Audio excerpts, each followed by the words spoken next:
Hi everyone, welcome back to the Endo Smile podcast. My name's Kisa Iqbal, and today I'll be reading The Way of Integrity, Chapter 1 by Martha Beck. I hope you enjoy. Chapter 1, Lost in the Woods. Like many compelling adventure stories, the Divine Comedy begins in the midway through the journey of our life, says Dante. I found myself in a dark forest, for the right way was lost. He doesn't mention how he got to the woods, what he was doing when he wandered off track, or how far he's gone. All this information is literally foggy. The only thing Dante really knows is that he's alone, adrift, and confused. The experience of noticing we're on the wrong path in what feels like the wrong life comes to almost all of us at some point. A few years into a job, a relationship, or a living situation, we may suddenly realize that everything seems off. Like Dante, we're a bit dim about exactly what's wrong or how we got here. But in an empty moment when we've finally gotten the kids off to school, or we look up from our desks at the office and notice everyone else has gone home, or we've just had another ghastly fight with the person we thought we'd love forever, we stare into space and think, what am I doing? What is this place? How did I get here? It wasn't supposed to be this way. This is often how people are feeling when they consult me. I've sat through countless first sessions with clients who are so baffled by their own dissatisfaction that they can barely find words to describe it. They stammer, I wish I knew my purpose, or people say follow your passion, but I have no idea what mine is, or I thought working hard and providing for my family was the right thing, but I feel so empty. A few of these people are clinically depressed or physically sick, but mostly they're just lost. The most common reason we end up feeling this way is by doing what we're supposed to. We learn from our culture how a good person is supposed to behave, and we behave that way. Then we expect the promised rewards: happiness, health, prosperity, true love, solid self-esteem. But the equation fails to balance. Even after doing everything we can to be good, we don't feel good. Confused, we figure we're somehow not doing enough or not doing it the right way. But the harder we work at finding the path to well-being, the less well we feel. I've worked with many people who were so far gone in the dark wood they didn't remember anything else. By the time they came to me, their disorientation had become extreme.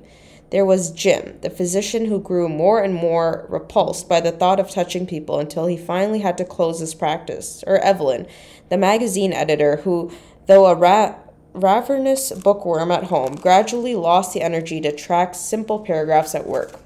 Fran, a devoted mother of four, began forgetting so many of her children's playdates and school events that the whole family lived like a herd of spooked horses, nervous and jittery. None of these people were mentally ill, just far gone in a hazy wilderness. I recognize this murky terrain, know it well, in fact. I've been to the dark wood of air so many times I should have set up a hot dog stand somewhere in there. From childhood, my one overarching life directive was do whatever it takes to win approval. Raised in a devout Mormon family, I obeyed every rule of my religion and worked hard at school. Then I went off to Harvard, which was about as far from my childhood culture as I could get without moving to Pluto. I managed by letting everyone I encountered assume that I agreed with them, passing for a devout Mormon at home and a rational atheist at school. This strategy worked perfectly. Approval everywhere, except that after a while I couldn't move. Physically, I mean. At the ripe old age of 18, I developed mysterious, excruciating soft tissue pain all over my body. I couldn't focus mentally. I started binge eating. I felt out of control and broken and borderline suicidal. I had to take a year off school, the better to focus on my complete physical and emotional deterioration. Oh, I was quite the little ray of sunshine. Looking back at that experience and the stories of so many clients, I feel enormous gratitude for all our confusion and despair. Those feelings meant that our internal guidance systems were working perfectly, signaling wrong way as clearly as they could. With nothing but the best of intentions, we'd lost the way of integrity. Suffering arose from our bodies and hearts as a result, and riveted our attention on fixing the problem. Dark wood of air syndrome. There have probably been times when you too have departed from your own true path. At first, the resulting suffering may have been so mild you didn't even notice it, but no one can sleepwalk away from integrity indefinitely. because things get worse the further we travel in the wrong direction. Eventually, if we don't correct course, we begin displaying clusters of characteristic symptoms. We may have had them in the past. You may have them now. I call any cluster of these symptoms dark wood of error syndrome. Again, it's not a bad thing. It's the way our instincts motivate us to regain our integrity. It's the truth come to set us free, which doesn't mean it's fun. In the remainder of this chapter, I'll describe the symptoms of the syndrome. As you read, ask yourself if you're experiencing any of them. Dark wood of error symptom 1, feeling purposeless. The most common reason people give for hiring me as a coach is that they're desperate to find a sense of purpose. Very few actually want to die, but many tell me they see little point in living. They echo the biblical lament in Ecclesiastes, I have seen all the things that are done under the sun, and behold, all of them are meaningless, a chasing after the wind. In other words, life is hard. We're all going to die. WTF? Without an authentic sense of purpose, it's hard to feel that the daily grind of a human existence is worth the trouble. In modern Western culture, most of us believe that we can find a sense of purpose by achieving something. What's something exactly? That depends on how the people around us define value. My job is like watching a parade of the various things different cultures tell people to value. One day, I coached a woman who believed that a purpose-driven life involved suing lots of people and wearing several pounds of diamond jewelry everywhere, including the dump. My next client was equally convinced that a purposeful life meant living in a cabin off the grid and using leaves as toilet paper. Some people think purpose means having a corner office. Others try to become movie stars, save the rainforest, or make viral videos of their pet hamsters. Any of these ambitions might actually match your true purpose. If so, you'll feel a powerful inward compulsion to follow that particular path. You'll find the steps along the way fascinating and fulfilling, and as a result, you'll be good at them. But if you pursue any course of action solely because other people think it's purposeful, prepare to hit dense fog. You'll encounter baffling failures. You won't get along with people. You won't be able to drum up the energy to climb the success ladder, or for that matter, to wash your hair. Maybe you're thinking, well, of course I feel awful. I never get the things I want. If so, I wish you could meet the people I know who've reached the pinnacle of our society's idealized achievements, only to realize that, as one woman told me, there's no there.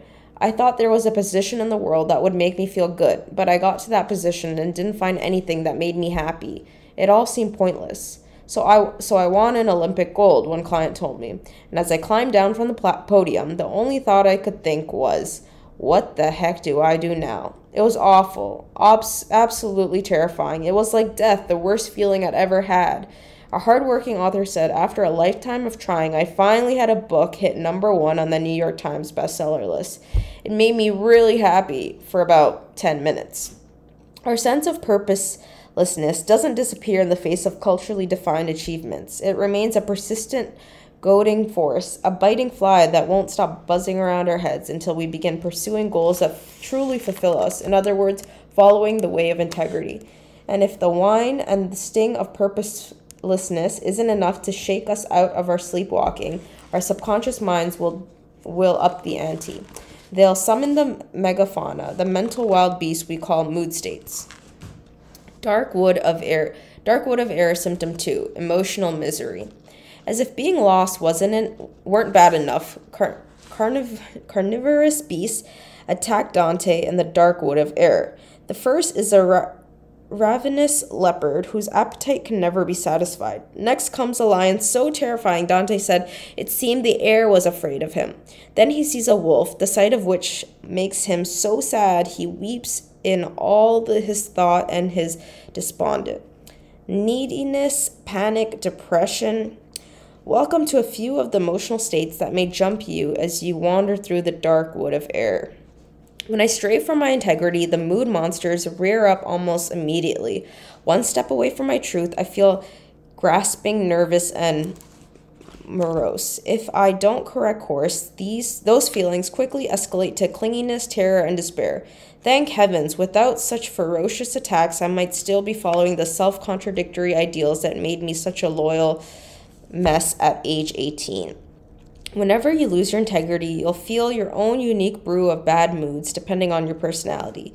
You may tend to, as I do, You may tend, as I do, toward anxiety and depression, or you may feel free-floating hostility, itching to punch everyone in your office, family, or zip code. You may have full-on panic attacks, especially during special occasions, blind dates, parole hearings, when you most wish to appear relaxed and confident. Whatever your repeated or persistent negative emotions, try thinking of them as Dante's wild beasts, whose job is to make your life unbearable when you stray from your true path. If the feelings don't go away, even though you're taking your medication and meeting regularly with your therapist, you can be quite sure you're somehow out of integrity. The sooner you acknowledge this, the better, because remaining in the dark wood of error may eventually cause you actual physical harm. Dark wood of error symptom 3, physical deterioration. I believe that I was crippled by illness from age 18 all the way into my 30s because my body was trying to help me find my way out of the dark wood of error. When I finally did that, my symptoms receded. Nothing else worked. Obviously, bad health can affect people who live in total integrity. Bodies break down for many reasons, but from what I've seen, it's rare for someone who's internally split not to develop some kind of health problem. By the time people consult me, they're often suffering all kinds of physical distress, from headaches to terminal illness. They almost never see a connection between their physical condition and a lack of integrity. To most of them, that would seem, to use a scientific term, total wackadoodle. But speaking of science, solid research shows all sorts of links between living in harmony with our truth and maintaining good health. There's a whole field of medicine, psychoneuroimmunology, that focuses on the way psychological stress, including the stress of lying or keeping secrets, contributes to illness. Studies have linked deception and secret keeping to elevated heart rate and blood pressure, increased stress hormones, higher bad cholesterol and glucose levels, and reduced immune responses. The more significant our deceptive behavior, the worse the effect on our health. For example, in one study of gay men with HIV, researchers discovered that the more closeted the men were about their sexuality, the faster their disease progressed. There was a dose-response relationship between the level of concealment and immune status. In other words, the greater the concealment, the higher the rates of disease and death. Don't ask, don't tell sounds benign, but living in even tacit separation from our real identity can literally hasten our death. Again, there are all kinds of physical ailments that affect people who are living in complete integrity. Everyone dies, and there's plenty of physical pain that has nothing to do with keeping secrets, telling lies, or wandering off true paths. Still, every time we make choices or assume positions that don't align with our integrity, we really do become more vulnerable to physical problems, from back spasms to pneumonia. If you're inexplicably sick, weak, or accident-prone, your body may be trying to tell you you're lost in the dark wood. My own illness defied all medical interventions, but when I began seeking my truth and reclaiming my integrity, all my supposedly incurable symptoms began to disappear. I've seen similar things happen to my clients.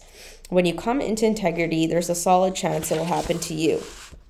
Dark wood of error symptom number 4. Consistent relationship failures. It's simple logic. If you don't walk your true path, you won't find your true people. You end up in places you don't like, learning skills that don't fulfill you, adopting values and customs that feel wrong. The folks you meet along the way either genuinely love these things or they're faking it as hard as you are.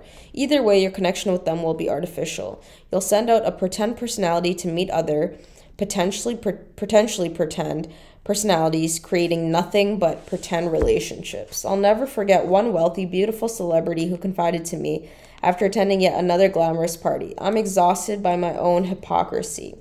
If you feel persistently disconnected and lonely, you're almost certainly innocently out of integrity. This goes double if you feel trapped with people you absolutely can't stand. When humans meet in the dark wood of error, all of them sleepwalking, the relationships they create tend to be shallow or toxic or both. These friendships, love affairs, and even familial bonds are rife with misunderstanding, hurt feelings, and mutual exploitation. Over the long run, they tend to crumble into their sketchy foundations, leaving only hurt feelings behind. If you feel constantly drained or betrayed in family, friendship, and romance, the relationships you're forming are probably based in the dark wood of error. We simply can't chart a course to happiness by linking up with others who are as lost as we are. The path to true love, true anything, is the way of integrity. No other person can ever find yours for you. much less give it to you, but you can always, no matter what your circumstances, find and follow it yourself. Dark wood of error, symptom number 5, consistent career failures. Your true self is intensely interested in your real life's work, but it could give a rat's butt about anything else. When you pursue a career that pulls you away from your true self, your talent and enthusiasm will quit on you like a bored intern. Every task will feel as distasteful as poison food and leave you just as weak. You'll probably have a sequence of mistakes and unlucky breaks at work. Actually, these are lucky breaks. Your true self stopping you from wandering further away into the dark wood of error, but you won't see it that way at the time. I've coached dozens of people who've gone into engineering because they loved inventing things, or academia because they loved learning, or journalism because they loved writing, and then got promoted into management or administration, which they hated. At that point, having left their integrity by doing things they didn't want to do, they flamed out spectacularly. For example, one brilliant writer, I'll call Edgar, climbed the ranks of the publishing industry to become editor-in-chief of a prominent magazine. At that point, he began drinking heavily and openly. One fine morning when I visited Edgar in his office, I was startled to find him guzzling his way through a case of wine he'd strategically installed right in front of him on his desk. He was out of that job within a year. Another client, Chloe, loved her job as a forest ranger. She got into politics thinking it would help her protect the environment. After being elected to her local city council, Chloe developed a bizarre tendency to drowse off in committee meetings, like all committee meetings. Though she was getting a lot of rest, her new job became a tar pit of shame and embarrassment. People talked. Chloe never ran for re-election. Our culture defines success as rising through bureaucracy, so these people didn't understand why they had suddenly gone from high performance to crashing and burning. But from my perspective, these inexplicable failures made obvious sense. Edgar loved literature, not running a magazine. Chloe loved being out in the woods alone, not sitting around indoors with other people. Both had split themselves by aspiring to do things that, at another level, they knew they hated. There are infinite ways to make a living. At some level, a deep instinctive level, you know which of them will truly work for you. You can feel it immediately when a job requires you to push aside your true desires.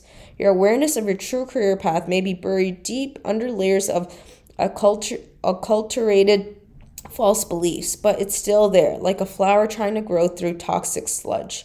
If you continue to resist your genuine impulses, you'll become slowly aware that what you're doing to make a living is turning you into the walking dead.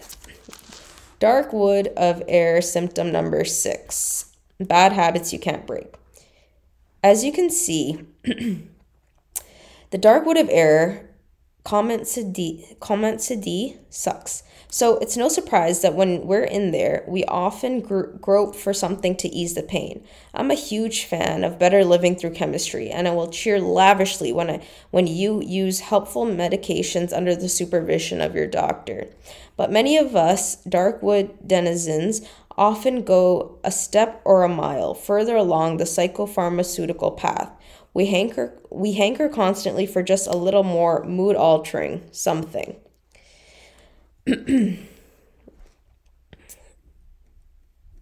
Anything. A little more beer, a little more nicotine, a little more cocaine, a little more all of the above. The resulting chemical haze may let us wander very, very, very far from our true paths. I've coached people who numbed themselves senselessly as they wandered through the dark wood of error, including one man who was gulping down over 200 Oxycontin pills every day. He told me he was almost enough. When we're feeling fundamentally lost, afflicted by purposelessness, foul moods, and bad jobs, anything that stimulates the brain's pleasure centers can become an addiction. Some of the most common, aside from the dynamic duo of drugs and alcohol, are gambling, sex, intense relationship drama, shopping, binge eating, and staring at the internet day and night without pausing to sleep, eat, or pee. I myself have been known to spend hours solving urgent problems that existed only as pixels of colorful light on my smartphone. Though in my defense, all that candy wasn't going to crush itself. If you feel unable to stop an activity, if you're spending the rent money on it, if you hide it from others and feel a creeping obsession slowly consuming you, your first step towards integrity, a big one, might be acknowledging that you're addicted. From there, you can begin regaining your integrity, if not only with the methods in this book, then with some form of rehab. Whatever happens, if you don't leave the dark wood of error, you'll find your bad habits almost impossible to break. Eventually, they may well break you. The problems above aren't the only symptoms of having lost integrity, but as far as I've observed, they're the most common. They reveal places where we're in denial, out of alignment with our real perceptions, desires, and instinctive wisdom. Here's a little test to see whether you're a little or a lot lost in the dark wood of error. So the exercise is checking for dark wood of error syndrome. So answer the questions below as honestly as you can. If you find yourself fibbing in order to look more impressive and in control of your life, notice that. It means you're 1, out of integrity, and 2, unwilling to acknowledge it. Even in a quiz no one else has to see. Take a deep breath and tell the truth. As you do this assessment, please notice that the words true and false don't always appear in the same column. Make sure you circle the right response for each statement. So, the activity says, circle the word true or false to accurately reflect your response to each statement. So statement 1 is, in general, I see people as good and lovable. I sometimes feel my daily activities are meaningless. I adore the company of my friends and loved ones. My job includes the job of homemaker, feels like a heavy burden. I feel on purpose and fulfilled even on the most ordinary day. I have trouble sustaining loving relationships. I have frequent infections, cold, flu, etc. when I find the people around me aren't sick. There's an undercurrent of contentment that supports me at all times. I get to make a living doing something I love. I don't feel really seen and understood by anybody. I believe my presence is changing the world for the better in small ways or large. My relationships are often troubled by anger and mistrust. I don't need any mood-altering substance or exciting activity to feel great. Other people seem to be accomplishing great things, but I just don't measure up. I have friends whose company I don't really enjoy. I sleep deeply and restfully almost every night. I can almost always count on my loved ones to understand me. Though frightening things sometimes happen, I always feel basically safe. I have aches, pains, and fatigue that limit my activities. I frequently feel annoyed at whoever happens to be around me. I love my job and can't wait to get to it. I often feel so worried I don't sleep well. My life is full of love and companionship. I don't feel as if my work contributes anything important to this world.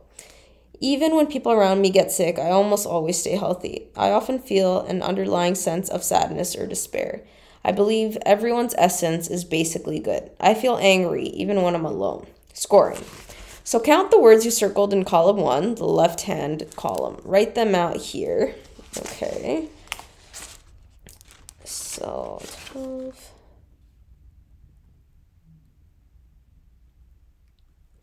Okay, so I'm just doing the activity here. So if you scored 22 to 28, you live in an unusually high state of integrity. You may have spent time in the dark wood of error earlier in your life, but you know the way out. This book may be a nice refresher. If you got 15 to 21, your life is much happier than most, but there may be 1 or 2 areas where you're still divided from your true self. The way of integrity will fix that. If you got a score of 8 to 14, you are definitely spending some time in the dark wood of error. Please remember that this isn't your fault. Still, only reclaiming integrity will keep your areas of concern from getting worse. 0 to 7, feeling lost and confused might seem normal to you because you spent a lot of time hanging out in the dark wood of error. This book can help you access more peace and joy than you felt for a long time, maybe ever. If you don't take steps towards integrity soon, things will just get worse. So what do you do when you realize you have dark wood of error symptoms? If your score on this quiz is lower than you'd like, don't panic. You aren't bad and you don't have anything wrong with you. You're just lost. By definition, that means you don't know where to go or what to do next. Fortunately, I can direct you to a surefire next step, the single step that will put you squarely on the way of integrity. It has never failed me or any of my clients, and it's so simple. Just tell the truth about how lost you are. I stumbled onto this step when I was 18, as I lay aching and depressed, unknowingly caught between 2 incompatible cultures. As months went by, I slowly followed my unhappiness to its root. I arrived at a fundamental realization that seemed to have nothing to do with physical illness or even depression. I had no idea what was true. That realization, small and quiet though it was, felt strangely healing. In later years, as a coach, I could watch hundreds of other people who felt anxious. Purposeless,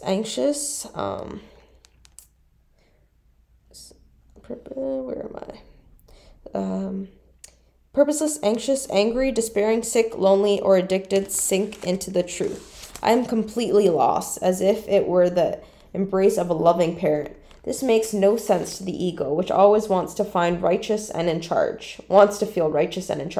But the true self relaxes when we stop sleepwalking and honestly assess our situation, even if, like Dante, we've woken up in a terrifying place. Our whole selves resonate with the simplest truths we can tell.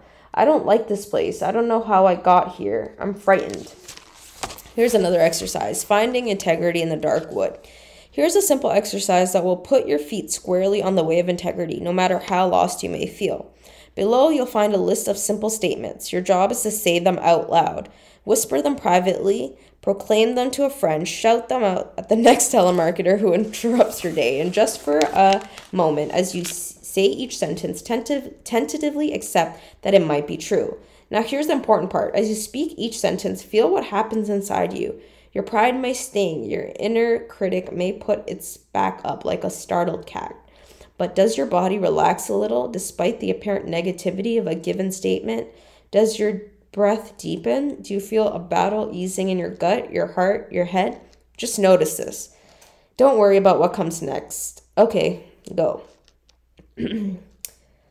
My life isn't perfect. I don't like the way things are going. I don't feel good. I'm sad. I'm angry. I'm scared. I'm not at peace. I can't find my people. I'm not sure where to go. I don't know what to do. I need help. If you feel something settle in your body and emotions when you read one or more of the statements as above, don't ignore it. That slight relaxation is your instinctive response to hearing and, more importantly, speaking the truth. If you can feel it, be proud of yourself. Things aren't perfect, but you're awake to the fact that they're not perfect, and that is everything. You're reconnecting parts of yourself that have been torn apart. Bravely done. You've taken the first step on the way of integrity.